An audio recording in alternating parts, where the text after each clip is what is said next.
many of you don't know this, but back in 2006, I ran a marathon, and I've run probably about 10 or so half marathons since. I haven't gone back for the full one yet. We'll see. But today I thought I would give you some tips on how to train for your first marathon. The first piece of advice I have is to find a group to run with. There are running groups all over the country. There is no excuse. And there are running groups for beginners. People like me, I'd never even run more than a half mile before I started training for my marathon. And I'm a really slow runner. And there were people for me to run with. I trained with Team in Training, which raises money for the Leukemia and Lymphoma Society. And that is my number 2 tip.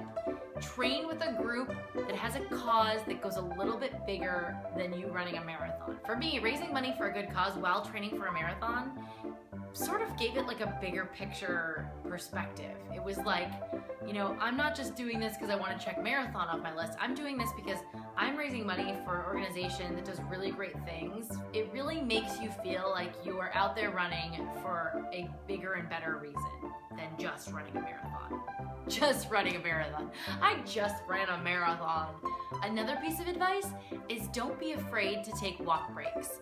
Most of the groups that train people how to run marathons who've never been really, runners before, they teach you to take walk breaks. There are like tons of books by famous runners who write about how this is the most efficient way to train for a marathon if you're not like a competitive runner already, which probably most of you are not. Another tip is to take care of your body while you're training for a marathon. During my training for my marathon and several half marathons, I've had little injuries that were so preventable because I never really stretched.